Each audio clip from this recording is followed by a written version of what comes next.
बोला छठी मैया की।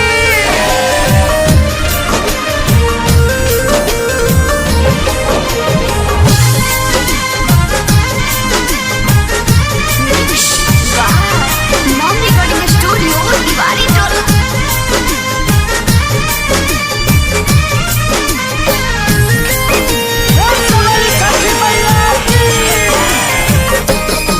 कैसे कोसिया भराई मुखिया के ले आई हो,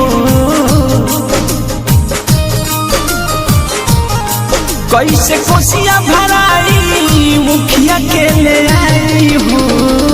चढ़ते कतिकवा सैया घर चली आई हो, चढ़ते कतिकवा सैया घर चली आई हो, चढ़ते कतिकवा सैया घर चली आई हो।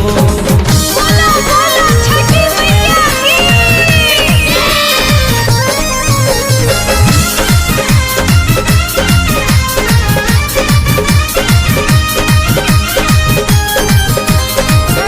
बोला छठी मैया की। सब लोग कहते घाट के सिंगार हो, देखी देखी मनवा सैया तर से हमार हो।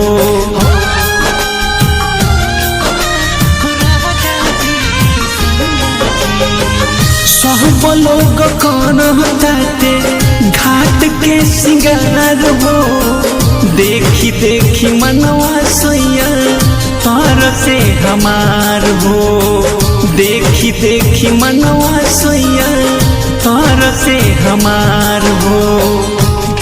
भारा भखले बानी दौड़ के उठाई हो, भारा भखले बानी दौड़ के उठाई हो।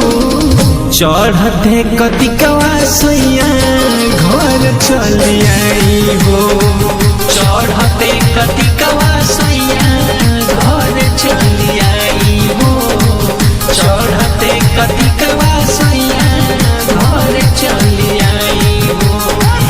छठी मैया की।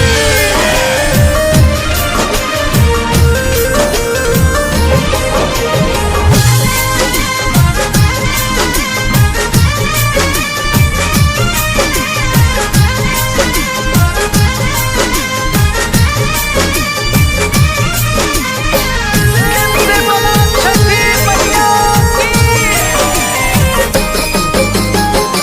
ऐती तले ऐती सिवन से सुथनिया, कोसिया भराई सैया तनाई चंदनिया।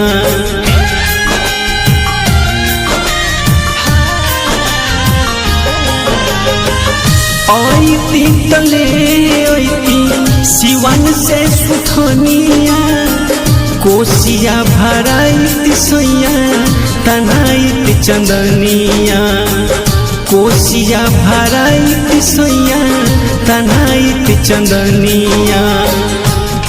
कैसे दौड़ भराई सामान के ले आई हो, कैसे दौड़ भराई सामान के ले आई हो।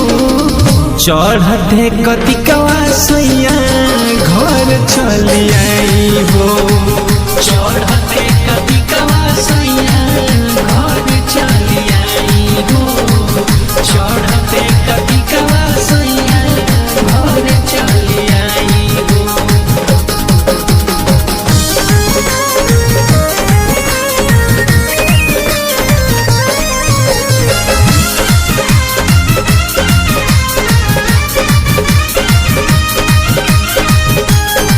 बोला छठी मैया की। सानिर धूमेश रउआ जल्दी से आई, हाथवा से रउआ हम और घदिया